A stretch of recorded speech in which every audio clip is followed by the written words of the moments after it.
Hello बच्चों। तो बच्चों हम लोग चल रहे थे एक्सरसाइज 13.2 पर और 13.2 के हम लोग क्वेश्चन नंबर 15 तक डिस्कस कर चुके थे। मतलब 16 से पहले वाले जो क्वेश्चंस हैं वो हम लोग डिस्कस कर चुके थे और आज हम डिस्कस करेंगे 16th क्वेश्चन और उससे आगे वाले क्वेश्चंस। आई होप बेटा आपके समझ में ये सारे क्वेश्चंस आ रहे होंगे और अगर आपको कोई भी प्रॉब्लम होती है किसी भी क्वेश्चन में तो आप हमारे कमेंट बॉक्स में जाकर वहां कमेंट कर सकते हैं। तो आपकी जो प्रॉब्लम है तो डेफिनेटली बेटा वो सॉल्व होके हम लोग जरूर आपको प्रोवाइड कराएंगे। ठीक है, सॉल्व करके उसको जरूर प्रोवाइड कराएंगे। तो वो कमेंट बॉक्स में बेटा एक बार उन क्वेश्चंस को आप जरूर लिख दीजिएगा जिन पर कि आपको प्रॉब्लम हो रही है। ठीक है, या और भी क्वेश्चंस होते हैं जैसे कि हम लोग एक दो क्वेश्चन स्किप कर देते हैं, जैसे एक जैसा हमें लगता है तो हम लोग स्किप कर देते हैं। तो वहां पर अगर किसी क्वेश्चन में प्रॉब्लम होती है तो वो भी अगर आप हम लोगों को अगर बेटा बताएंगे कि ये हमें प्रॉब्लम है तो आप वो कमेंट बॉक्स में डाल दें, हम लोग उसका सॉल्यूशन जरूर देंगे आपको। ठीक है, तो अब अपना टाइम वेस्ट नहीं करेंगे, हम चलते हैं अपने क्वेश्चन पर। तो क्वेश्चन नंबर 16 हमारे पास है, देखते हैं क्या है question. Find an angle theta which increases twice as fast as its cosine। ये बड़ा स्पेशल सा क्वेश्चन है। देखिए, find an angle theta which increases twice as fast as its cosine. इसको कैसे सॉल्व करें? मतलब आपको एक ऐसा थीटा फाइंड आउट करना है, मतलब ये मुझे एक एंगल फाइंड आउट थीटा करना है और यहाँ पर वो क्या रहा है, ये थीटा के ऊपर रेस्ट्रिक्शन क्या लगा रखा है, ये जो थीटा है इसका इंक्रीजिंग रेट टाइम के रेस्पेक्ट में और कोसाइन मतलब कॉस थीटा का इंक्रीजिंग रेट टाइम के रेस्पेक्ट में। तो वहां पर लिखा है कि ये जो है ना D theta by D theta D T बेटा ये इस रेट का डबल है। जो कोसाइन वाला हमारा रेट है, कोसाइन कॉस थीटा जिस रेट से चेंज हो रहा है, ये कॉस थीटा जिस रेट से चेंज हो रहा है उसका डबल है डी थीटा डी टी। ये क्वेश्चन में हमें लिख रखा है find an angle theta which increases twice as fast as its cosine. मतलब जो इसका रेट है डी थीटा डी टी, ये D derivative of cos theta with respect to T, इसका ये डबल है डी थीटा डी टी। तो आपको ऐसा थीटा फाइंड आउट करना है कि वो थीटा होगा क्या, ऐसा थीटा क्या होगा ये फाइंड आउट करना है। तो चलो देखते हैं बच्चों कैसे सॉल्व करेंगे आप इस क्वेश्चन को।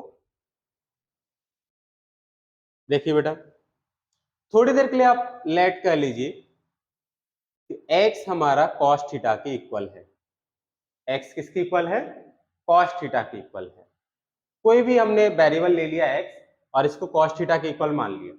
अब ऐसा क्यों कर रहे हैं, देखो अभी वीडियो को पूरी देखना तो आपके समझ में बिल्कुल क्लियर हो जाएगा कि ऐसा हम लोग क्यों कर रहे हैं।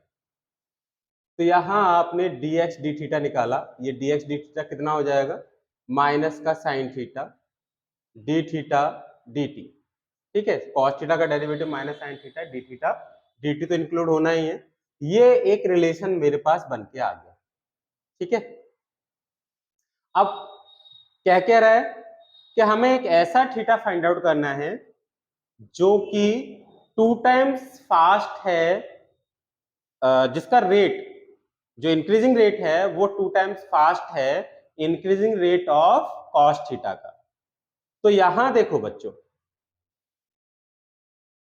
जैसे increasing rate of theta that is d theta D t और increasing rate of cos theta. Cos theta को हमने क्या माना था, एक्स माना था, तो आप यहाँ एक्स लगा दीजिए। कॉस थीटा को एक्स ही तो माना है तो आप यहाँ एक्स लगा दीजिए। तो देखो बच्चों, डी थीटा डी एक्स इसका डबल है, इसका ये बेटा टी है यहाँ पर, ये वाली वैल्यू इसकी डबल है। ऐसे समझ लो कि जैसे ये 4 है तो ये 2 है। अगर इसका रेट 4 है तो इसका रेट 2 है, मतलब इस रेट का ये डबल है। तो आप क्या करेंगे, अगर यहाँ पर 2 से मल्टीप्लाई कर लोगे तो दोनों हमारे क्या होंगे, ये दोनों टर्म्स हमारे इक्वल हो जाएंगे। तो यही कंसेप्ट यहाँ पर बेटा आपको लगाना है कि ये दोनों टर्म इक्वल कब हो जाएंगे, जब आप यहाँ पर 2 से मल्टीप्लाई कर लोगे। ये मैंने 4 अपनी ओर से लिया, ये वैल्यू है नहीं, मैं बस आपको समझाने के लिए लिया था कि ये कहना क्या चाह रहा है, क्वेश्चन में लिख क्या रहा है। क्वेश्चन में ये लिख रहा है कि एक थीटा ऐसा होना चाहिए कि जिसका इंक्रीजिंग रेट डबल होना चाहिए किसके इंक्रीजिंग रेट के, कॉस थीटा के इंक्रीजिंग रेट के। तो ये दोनों इक्वल कब होंगे, जब आप यहां पर 2 से मल्टीप्लाई कर दोगे। एक बार मैं फिर समझाता हूं, देखो बच्चों कि जैसे थीटा में चेंज आपने निकाल लिया और यहां पर आपने कॉस थीटा में चेंज लेना है। कॉस थीटा में चेंज लोगे तो यहाँ कॉस थीटा को आपने एक्स मान रखा है तो एक्स लगा दीजिए। तो क्वेश्चन के अकॉर्डिंग ये लिखा हुआ है कि इसका चेंजिंग रेट इसके चेंजिंग रेट का, ये जो चेंजिंग रेट है उसका डबल है। तो कम कौन सा हुआ, ये वाला रेट कम हुआ। तो जिधर कम होता है उधर ही आप मल्टीप्लाई कर दीजिए 2 का, है ना। कितना कम है, 2 टाइम्स। तो 2 से आपने मल्टीप्लाई कर लिया यहाँ पर और ये दोनों इक्वेट कर लिए। ये हमने बेटा यहाँ पर किया है, तो कंफ्यूज नहीं होना। चलिए अब चलते हैं हम अपने क्वेश्चन पर आगे। तो देखो बच्चों, ये टी है, यहाँ पर भी थीटा लिख दिया है। तो D theta D T is equal to, अब ये क्या है हमारा dx dt। तो dx dt की वैल्यू कितनी है, minus sine theta D theta dt।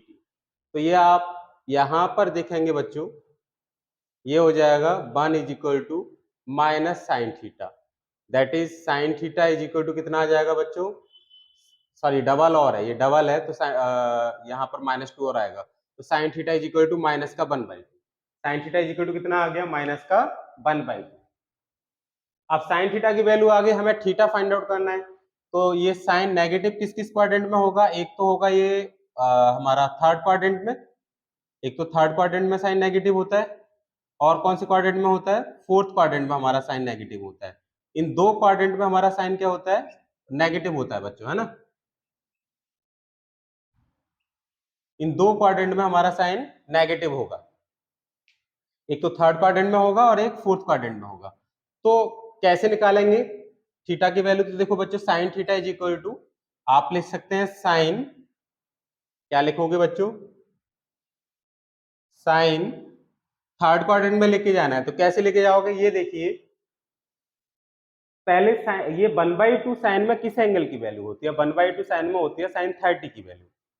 Sign 30 की वैल्यू 1/2 होती है, लेकिन वो पॉजिटिव 1/2 होती है। जैसे साइन 30 आप लिख देंगे तो इसकी वैल्यू 1/2 हो गई, ठीक है। पर आपको नेगेटिव वैल्यू लेके आनी है तो इस एंगल को आपको कहां लेके जाना पड़ेगा, थर्ड क्वाड्रेंट में और फोर्थ क्वाड्रेंट में। तो थर्ड क्वाड्रेंट में कैसे लेके जाएंगे, अगर आप 180 + 30 कर लोगे तो बच्चे ये थर्ड क्वाड्रेंट में पहुंच गया, है ना। और ऐसे ही आप दूसरा आप क्या कर सकते हो, आप बच्चे ये भी कर सकते हो कि 360 - 30, ये भी आप यहाँ पर कर सकते हो। तो ये प्रिंसिपल वैल्यू हमारे पास आ जाएंगी। कौन सी वैल्यू आ जाएंगी, प्रिंसिपल वैल्यू आ जाएंगी बेटा। तो एक ही वैल्यू हम निकाल ले रहे हैं, ये दोनों निकाल देते हैं प्रिंसिपल वैल्यू। तो यहां पर आपके पास थीटा इज इक्वल टू, जब मैं इन दोनों को इक्वेट करूंगा, इस टर्म को और इस टर्म को, तो sine theta is equal to sine 210, तो थीटा आ जाएगा 210 डिग्री। और जब मैं ये वाला टर्म देखो इसके भी इक्वल है और ये वाला टर्म इसके भी इक्वल है, दोनों की इक्वल है। हम केवल यहाँ पर कौन सी वैल्यू निकाल रहे हैं, प्रिंसिपल वैल्यू निकाल रहे हैं, ठीक है। जनरल वैल्यू का यहाँ पर हम कोई जिक्र नहीं कर रहे हैं, केवल प्रिंसिपल वैल्यू। तो ये टर्म मैंने इसकी इक्वेट किया तो ये आ गया थीटा। और ऐसे ही इस टर्म को इसके भी इक्वेट कर सकते हैं। मैंने अभी बताया कि इसको सॉल्व करोगे तब भी माइनस का 1/2 आएगा, और इसको जब सॉल्व करोगे तब भी ये एंगल हमारा माइनस का 1/2 ही आएगा। तो बच्चों आप ये भी कर सकते हैं, sine theta is equal to sine, ये कितना बच जाएगा, ये बच जाएगा 330। तो थीटा हमारे पास 330 डिग्री भी आ जाएगा। तो ये इसका बच्चों क्या है, आंसर है। तो थीटा हमारे पास आ गया, या तो 210 डिग्री आ जाएगा या 330 डिग्री आ जाएगा। This is your answer. अब चलते हैं हम अपने नेक्स्ट पार्ट पर, ठीक है। अब देखो बेटा, अभी मैंने 16 का फर्स्ट पार्ट तो अभी अभी सॉल्व किया है। अब चलते हैं हम अपने 16 के सेकंड पार्ट पर। तो 16 का सेकंड पार्ट क्या है, find an angle theta whose rate of increases is twice the rate of decreases of its cosine. एक बार क्वेश्चन को ध्यान से देखेंगे, अच्छा क्वेश्चन है ना। Find an angle theta whose rate of increases is twice the rate of decreases of its cosine. देखो बच्चा क्या कह रहा है ये, ऐसा थीटा निकालना है कि डी थीटा डी टी और कोसाइन को भी कर लो, किसके रेस्पेक्ट में, टी के रेस्पेक्ट में। तो डी थीटा डी टी का जो इंक्रीजिंग रेट है वो किसकी इक्वल हो, twice the rate of decreasing of its cosine. इसके कोसाइन के डिक्रीजिंग रेट निकालना है, तो डिक्रीजिंग रेट के लिए आप माइनस लगा दीजिए। डी थीटा डी टी ये इंक्रीज हो रहा है, आपने माइनस लगा दिया, तो इसका मतलब है कॉस थीटा जो है वो बेटा आपका क्या हो रहा है, डिक्रीज हो रहा है। तो उसने कहा कि ऐसा थीटा निकालो कि ये वाला जो रेट है ये डबल हो जाए कॉस थीटा के रेट के डिक्रीजिंग, सॉरी कॉस थीटा के डिक्रीजिंग रेट से। ये वाला जो रेट है, ये वाला रेट डबल किसका हो जाए, कॉस थीटा के डिक्रीजिंग रेट से डबल हो जाए। समझ गए, ये वाली वैल्यू जो आए वो इस वैल्यू की डबल आए, ऐसा थीटा निकालना है। आई होप आप क्लियर होगा। ये जो वैल्यू आएगी ना बेटा, ये किसकी डबल आनी चाहिए, इसकी डबल आनी चाहिए, ऐसा थीटा आपको फाइंड आउट करना है। तो कैसे निकालेंगे बच्चों, देखो आप सपोज कर लो let x is equal to cos theta और dx dt आप निकाल दीजिए। dx dt निकालेंगे तो माइनस का साइन थीटा और ये d थीटा dt आ जाएगा, ठीक है, जैसे हमने लास्ट क्वेश्चन में सॉल्व किया था। नाउ अब ये थीटा हमारे पास कैसा है, d थीटा dt, ठीक है, और cos थीटा के प्लेस पर आपने x मान रखा है, तो आप x को लेके चलेंगे, इससे क्या है कि थोड़ा समझने में आसानी होगी, है ना। तो डी थीटा डी टी, यहाँ तो t रहेगा और ये dx dt। तो जहां मैं cos थीटा की बात कर रहा हूँ बेटा, cos थीटा के प्लेस पे मैं क्या लगा रहा हूँ, x लगा रहा हूँ, क्योंकि आप x is equal to cos theta यहाँ पर मान चुके हो, तो यहाँ पर मैंने x लगा दिया। तो क्वेश्चन के अकॉर्डिंग क्या कह रहा है कि ये जो रेट है, ये वाला रेट, ये डबल है इसके डिक्रीजिंग रेट का, इसके डिक्रीजिंग रेट का ये रेट डबल है, ये वाला रेट बेटा इसके डिक्रीजिंग रेट का डबल है, ये क्वेश्चन में लिखा है, इसके डिक्रीजिंग रेट का डबल है। तो डिक्रीजिंग की बात आ गई तो पहले तो माइनस साइन लगा लो, पहले क्या लगा लिया आपने, माइनस साइन लगा लिया, क्योंकि डिक्रीजिंग की बात आ गई। दूसरी बात और कि ये डबल था, भाई ये डबल था, अगर मैं इक्विलिब्रियम की कंडीशन लेके चलूं, मतलब दोनों को इक्वेट करना चाहूं, तो क्या करूंगा, इधर 2 से मल्टीप्लाई कर लूंगा, तो ये दोनों क्या हो गए, इक्वल हो गए। समझ में आया बच्चा। अब आप वैल्यू लगा दीजिए, तो D theta D T is equal to minus का 2 dx dt, dx dt कितना है, minus sine theta D theta dt। तो ये माइनस का sine theta D theta dt, तो ये D theta dt is equal to minus minus plus 2 sine theta D theta dt। तो यहाँ पर डी थीटा dt हट जाएगा, तो ये 1 is equal to 2 sine theta आ गया, और साइन थीटा की वैल्यू अगर मैं निकालूंगा तो कितनी आ जाएगी, sine theta is equal to 1/2, ये साइन थीटा की वैल्यू हमारे पास आ जाएगी।